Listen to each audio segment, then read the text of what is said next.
अस्सलाम वालेकुम दोस्तों, मैं हूं आपके साथ आयशा। तो दोस्तों, इस वक्त तीन बड़ी खबरें जो आज की सुर्खियां हैं और आज दिन भर जिन तीन खबरों पर चर्चा होगी उन्हें पहले जल्दी से जान लीजिए।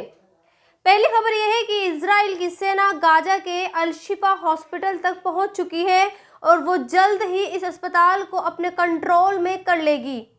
इजराइल की सेना का मानना है कि इस अस्पताल में हमास का ठिकाना है।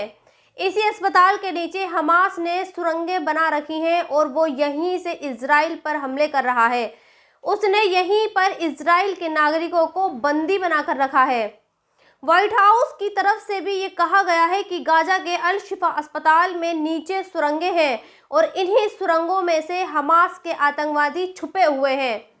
व्हाइट हाउस के प्रवक्ता जॉन किर्बी ने ये बात कही है। उन्होंने ये कहा है कि उनके पास ये सबूत है कि हमास अल शिफा अस्पताल से ऑपरेट कर रहा है। हालांकि खुद हमास ये कह रहा है कि अमेरिका और इजराइल कोरा झूठ बोल रहे हैं। उनका गाजा के अस्पतालों के नीचे बनी सुरंगें या फिर तहखानों में कोई ठिकाना नहीं है। हमास ने यह भी कहा है कि संयुक्त राष्ट्र चाहे तो गाजा के अल शिफा अस्पताल आकर देख सकता है, तहकीकात भी कर सकता है, लेकिन इजराइल और अमेरिका ये मानने को तैयार बिल्कुल भी नहीं है। फिलहाल इससे जुड़ी एक और खबर यह है कि इजराइल की सेना गाजा के अल शिफा अस्पताल के इमरजेंसी गेट तक पहुंच चुकी है।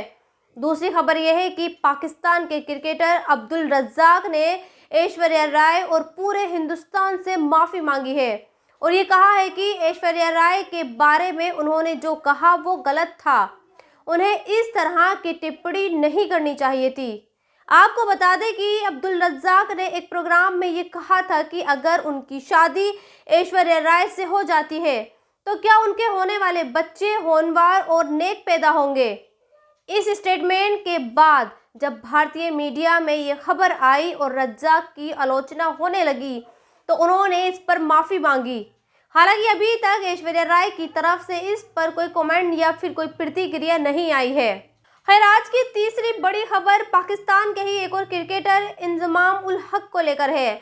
इंजमाम के बारे में ये कहा जा रहा है कि इंजमाम ने ये कहा है कि हरभजन सिंह एक वक्त में इस्लाम कबूल करना चाहते थे लेकिन उन्होंने किया नहीं। इस पर अब हरभजन का भी रिएक्शन आया है। हरभजन ने ये कहा है कि इंजमाम बकवास कर रहे हैं। उन्होंने कभी भी इस्लाम कबूल करने की बात नहीं कही। वो एक सच्चे देशभक्त और सिख हैं। लेकिन आज मैंने इंजमाम का वो बयान आपके लिए निकाला है जिसमें इंजमाम हरभजन सिंह के बारे में बता रहे हैं।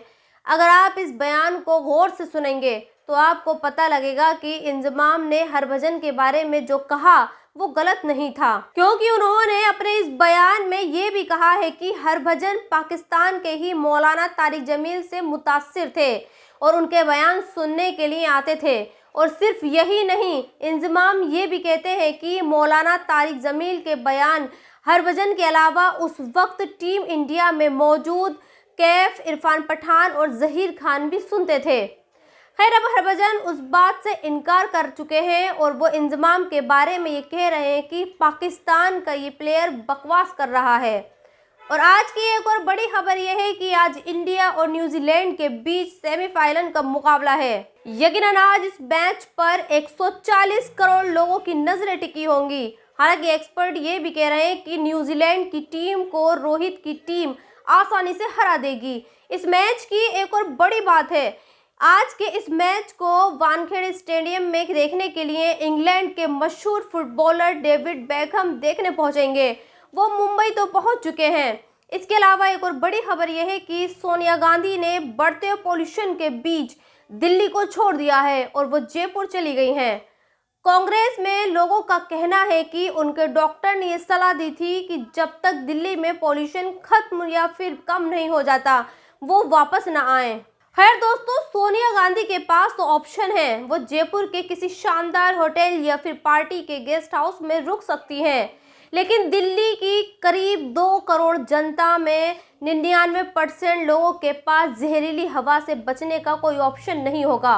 वो इसी जहरीली हवा में सांस लेकर सुबह काम पर निकलेंगे और इसी जहरीली हवा के साथ शाम को अपने दफ्तर से वापस लौटेंगे। बात पॉल्यूशन की चल रही है तो आपको गुरुग्राम का ये वायरल वीडियो भी देखना चाहिए और ये समझना चाहिए कि इस देश में जो लोग शब-ए बारात के दिन रात को सड़कों पर बाइक चलाने वाले मुसलमानों को उत्पाती बताते थे, फ्रिंज एलिमेंट बताते थे और उनके खिलाफ मुकदमे दर्ज होते थे, वो आज इन तस्वीरों पर खामोश हैं। उन्हें इन तस्वीरों में कोई खराबी नजर नहीं आ रही, उन्हें इसमें कोई बुराई भी नजर नहीं आ रही कि गुरुग्राम में अमीरजादों की फौज ने लग्जरी कारों पर पटाखे फोड़े और शहर में पोल्यूशन को बढ़ाया। और ना ही पटाखों का ये प्रदूषण सुप्रीम कोर्ट को नजर आता है, जिसने इन पटाखों पर बैन लगा रखा है। खैर, दिल्ली के जहरीली प्रदूषण में रहकर तो फिर भी दिल्ली वाले जिंदा हैं, लेकिन टी राजा जैसी मानसिकता वाले लोग देश के लोगों के दिलों में जहर घोल रहे हैं और ये ऐसा जहर है जो प्रदूषण से भी ज्यादा खतरनाक है, क्योंकि इसमें बीजेपी का ये नेता सीधे सीधे मुस्लिम लड़कियों को फंसाने की बात कर रहा है और ये कह रहा है कि अगर हिंदू लड़के मुस्लिम लड़कियों को अपने प्यार के जाल में फंसाते हैं तो फिर उन्हें ये पैसा भी देगा और फंसने की सूरत में कानूनी मदद भी देगा। सोचिए, ये शख्स खुलेआम मुस्लिम लड़कियों के खिलाफ जहर उगल रहा है, लेकिन इसके ये जहरीले बयान आपको किसी भी टीवी पर नहीं दिखेंगे। सोचिए, अगर टी राजा की जगह कोई मुस्लिम नेता एक पब्लिक मंच से मुस्लिम नौजवानों से कहता है कि जाओ तुम हिंदू लड़कियों को फंसाया, तो सरकारें, प्रशासन और नोएडा का मीडिया खामोश रहता? यकीनन नहीं, उसके खानदान तक को खत्म कर देता। लेकिन आज अपने देश में टी राजा जैसे लोगों की एक बड़ी फौज है जो सिर्फ देश के हिंदू नौजवानों को इसी तरह से भड़काने का काम करती है। लिहाजा मैं आज मुस्लिम बच्चियों और बेटियों से ये कहना चाहती हूँ कि जिस हिंदू लड़के में तुम्हें राहुल और राज नजर आ रहा है, वो लड़का एक साजिश के तहत तुम्हारे पास आया है, उससे सावधान रहना, क्योंकि अगर तुम उसके जाल में फंस गए तो फिर तुम्हारी दुनिया भी खराब और तुम्हारी आखिरत तो लाजमी खराब ही होगी। खैर, टी राजा जैसे लोगों और अपने देश के मुसलमानों में क्या फ़र्क है, उसका अंदाज़ा आप इस तस्वीर से भी लगा सकते हैं। अंडों के साथ पुलिस की गिरफ्त में खड़ा एक मुस्लिम नौजवान है। जानते हैं इसे क्यों गिरफ्तार किया गया है? क्योंकि ये धर्म की नगरी हरिद्वार में अंडे बेच रहा था। लिहाजा पुलिस ने इसे ये कहकर गिरफ्तार कर लिया है कि इसमें अंडे बेचकर हिंदुओं की भावनाओं को ठेस पहुंचाया है। पुलिस इसे अंडों के साथ उठाकर थाने में ले आई और आज का ये वीडियो भी काफ़ी वायरल हो रहा है। शायद आप इस वीडियो में दिख रही शेहला रशीद को नहीं जानते हो या जानते भी हो, बस यूँ समझ लीजिए शेहला रशीद शोला से शबनम हो गई है। दरअसल शेहला रशीद की लंबी कहानी है। कभी ये जेएनयू की शेरनी हुआ करती थी। कन्हैया लाल उमर खालिद के साथ जेएनयू में कंधे से कंधा लड़ाकर चला करती थी, लेकिन आज जब इन्होंने एएनआई को एक इंटरव्यू दिया, इनका भाषा और लहजा दोनों ही बदले हुए नजर आए। अब इन्हें कश्मीर में कोई पत्थरबाज नजर नहीं आता। अब इन्हें ये लगता है कि गाजा और कश्मीर में फ़र्क है। अब इन्हें ये लगता है कि कश्मीर के लिए तो अमित शाह और पीएम मोदी ने किया है, वो कोई और नहीं कर सकता। इन्हीं दोनों की मेहनत से कश्मीर आज गुलजार है, वहाँ कोई पत्थरबाज नहीं बचा है।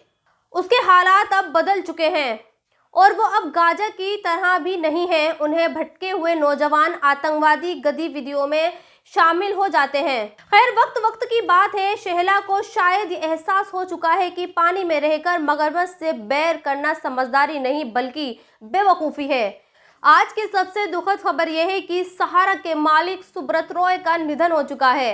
वैसे तो सुब्रत रॉय को हर कोई जानता है, लेकिन फिर भी अगर किसी की याददाश्त कमज़ोर है और वो सहारा के इस मालिक को भूल गया है तो फिर उसे सीनियर जर्नलिस्ट सुधीर मिश्रा की ये पोस्ट ज़रूर देखनी चाहिए, जिससे आप ये समझ पाएंगे कि सहारा का ये मालिक क्या था, कैसे वो इतना अमीर बना और फिर उसके पतन कैसे शुरू हुआ। तो दोस्तों, इस वीडियो में इतना ही। आप भी अपनी राय कमेंट्स बॉक्स में लिखकर मुझे ज़रूर बताएं और अगर अब तक आपने खबरी मीटर को सब्सक्राइब नहीं किया है तो प्लीज़ सब्सक्राइब ज़रूर कर दें। शुक्रिया।